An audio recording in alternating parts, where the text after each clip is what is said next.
अस्सलाम वालेकुम।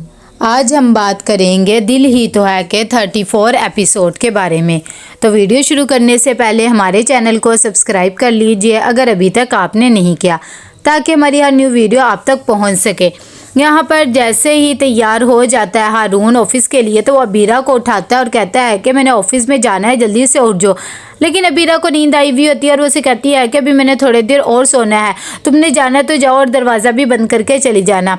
सुबह ही जैसे ही अपने कॉलेज के लिए जाने लगती है तो वो देखती है कि सबरीना और मोहित कहीं जा रहे होते हैं, तो उनसे पूछती है कि कहाँ जा रहे हो।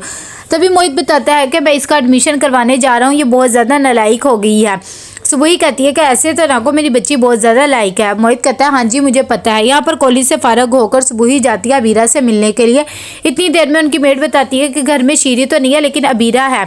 साथ ही वो अबीरा को भी जाके कहती है कि आपकी मामा आई हैं, मैंने उन्हें बाहर बिठा दिया है। जब अबीरा ये बात सुनती है तो खुश भी हो जाती है कि चलो मेरी मामा मुझसे मिलने आई।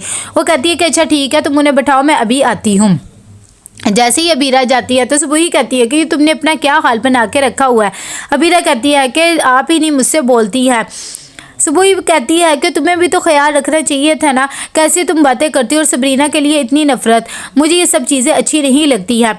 और वैसे भी तुमने शादी अपनी मर्जी की है। अबीरा कहती है कि यही तो मुझे दुख है, और वैसे भी हारून ने बहुत जल्दी मुझे मेरे फैसले पर पछताने के लिए छोड़ दिया। उसने तो पहले ही शादी के रात मुझसे इतनी ज़्यादा बदतमीज़ी कर ली, लेकिन फिर भी सुबह से समझा के जाती है और कहती है कि अब अगर उससे शादी कर ली है तो तुम उसके साथ निभाओ और अपना हुलिया भी ठीक रखा करो। यहाँ पर जैसे ही सबरीना की कॉल आती है तभी खावर बहुत ज़्यादा खुश हो जाता है कि उसका एडमिशन हो गया है।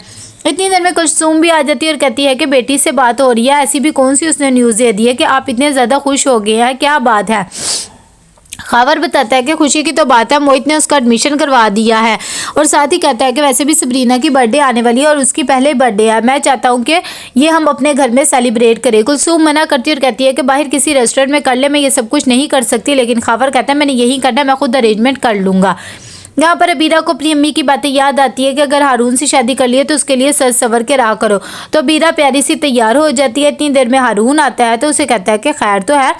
वो कहती है कि मैंने तुम्हारे साथ खाना खाने जाना है। वो सुनकर हैरान हो जाता है और साथ ही वो कहती है कि जिस रेस्टोरेंट में तुम कहोगे उसी रेस्टोरेंट में जाएंगे, मैंने सुबह से कुछ भी नहीं खाया हुआ है, बहुत ज़्यादा भूख लगी है।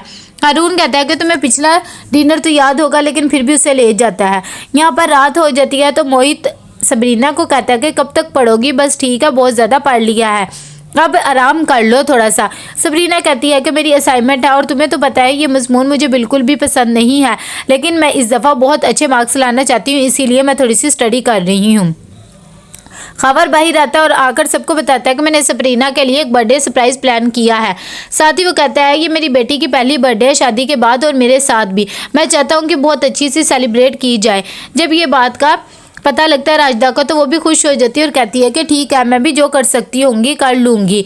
तैयारियों देखकर कुलसूम बहुत ज़्यादा गुस्से में आ जाती है, लेकिन वो कुछ भी नहीं बोलती। इतनी देर में खावर कहता है कि मैं सबरीना को भी बता दूँ, ये ना हो वो किसी और के साथ प्लानिंग कर ले।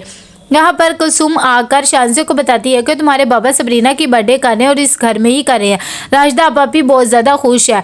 जब ये बात शानजे को पता लगती है तो उसे गुस्सा आ जाता है और वो कहती है कि मुझे तो समझ में नहीं आता और ना ही मैं उसकी बर्थडे में शामिल होंगी। इतनी देर में जब राजदा बैठी हुई सरमत से कॉल पे बात कर रही होती है तभी शानजे आती है और आकर ऑयल गिरा देती है। वहाँ पर से राजदा गुजरती है और वो गिर जाती है। फ़ौरन खावर और कुलसूम भी आ जाते हैं। खावर कहता है कि आपा मैं आपको हॉस्पिटल ले जाता हूँ, एक्सरे वगैरह करवा लेते हैं और देख लेते हैं कहीं कोई फ्रैक्चर वगैरह तो नहीं हो गया है। राजदा पहले तो मना करती है और कहती है मैं कोई टैबलेट ले लूँगी तो ठीक हो जाऊँगी, लेकिन फिर भी उसे कुलसूम कहती है कि ऐसी बात नहीं है, तो वो उन लोगों की मानकर चली जाती है चेक करवाने के लिए। यहाँ पर जैसे ही वो जाती है तो शानजे फ़ौरन सरमत को कॉल कर लेती है और उसे कहती है कि क्या कर रहे थे तुम। साथ ही उससे पूछती है कि क्या हो रहा था, तो वो कहता है कि मैं मामा से बात कर रहा था तो उनकी कॉल ड्रॉप हो गई है, तो मैं तुम्हें बाद में बात करूँगा, पहले मैं उनसे बात कर लूँ। तभी शानजे बताती है कि वो तो गिर गई थी और उन्हें चोट वगैरह भी आई है, बाबा उन्हें हॉस्पिटल लेकर गया, क्या पता फ्रैक्चर भी हो जाए। सरमत ये बात सुनकर परेशान हो जाता है। यहाँ पर कुलसूम अपनी काम वाली से सारा कुछ साफ करवाती है जो ऑयल उसने गिराया होता है। साथ ही वो शानजे को भी डांटती है और कहती है कि तुम्हें ये सब कुछ करने की क्या ज़रूरत थी, अगर राजदा आपा को ज़्यादा लग जाती या वो मर जाती तो क्या होता, तुम क्यों ये सब कुछ कर रही हो। शानजे कहती है मैं मजबूर हो गई थी, वैसे भी सरमद को जब पता लगेगा ये सब कुछ तो वो पहले फ्लैट लेकर यहाँ पर आ जाएगा। यहाँ पर अबीरा आती है हारून के साथ शॉपिंग करने, लेकिन उसकी बिल्कुल भी राय वगैरह नहीं लेती। हारून भी कह देता है कि अच्छा ठीक है मैं एक छोटी सी कॉल करके आता हूँ। जैसे वो चला जाता है तो अबीरा शॉपिंग करते करते उसकी नज़र पड़ जाती है मोहित पर, जो कि शॉपिंग कर रहा होता है सबरीना के लिए, और वो बहुत ज़्यादा एक्साइटेड होता है उसकी बर्थडे सरप्राइज प्लान करने के लिए। यहाँ पर अबीरा को बहुत ज़्यादा गुस्सा आता है। इतनी देर में हारून भी आ जाता है और कहता है कि तुम यहाँ पर क्या कर रही हो। अबीरा झूठ बोल देती है और कहती मैं तो तुम्हें ही ढूंढ रही थी, तुम मुझे कहीं नज़र नहीं आए तो इसीलिए सिर्फ यहाँ पर आ गई। हारून कहता है कि अगर तुम मुझे ही ढूंढ रही थी तो तुम मुझे कॉल कर लेती, वैसे भी मोबाइल तुम्हारे पास ही है। तो वो कहती है कि हाँ मुझे तो ध्यान ही नहीं रहा। इतनी देर में वो लोग चले जाते हैं। यहाँ पर पता लगता है खावर से सबरीना को कि उसकी फूफो गिर गई हैं। तभी वो बताती है अनीसा को कि फूफो गिर गई हैं और उन्हें काफ़ी चोटें वगैरह भी आई हैं, और मुझे तो समझ नहीं आ रहा वो बर्थडे के सरप्राइज़ कैसे प्लान करेंगे। अनीसा कहती है कि अच्छा ठीक है जब तुम्हारी बात हो तो मेरी भी बात करवा देना, और खैर है हम तुम्हारी बर्थडे अपने घर में ही सेलिब्रेट कर लेंगे। इतनी देर में वहाँ पर मोहित भी आ जाता है। तो अनीसा वहाँ से चली जाती है। मोहित के हाथ में पैकेट्स वगैरह होते हैं शॉपिंग बैग के।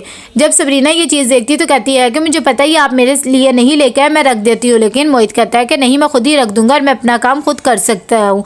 सबरीना कहती है ठीक है। यहाँ पर मोहित छुपा रहा होता है बैग्स वगैरह के। इतनी देर में वहाँ पर सबरीना भी आ जाती है और उसे कहती है कि मुझे पता है कि आप मेरी बर्थडे के लिए सरप्राइज़ प्लान कर रहे हैं और ये सब कुछ आप मेरे लिए लाए हैं और मुझे पता है मुझे पसंद भी आएगा। मोहित कहता है एक तो तुम सरप्राइज़ भी नहीं रहने देती, लेकिन तुमने ये सब चीज़ें बिल्कुल भी नहीं देखनी है। तो वो कहती है कि चलें ठीक है। तो कैसा लगा आपको ये एपिसोड, लाइक कमेंट शेयर करके लाजमी बताइएगा। अल्लाह हाफिज़।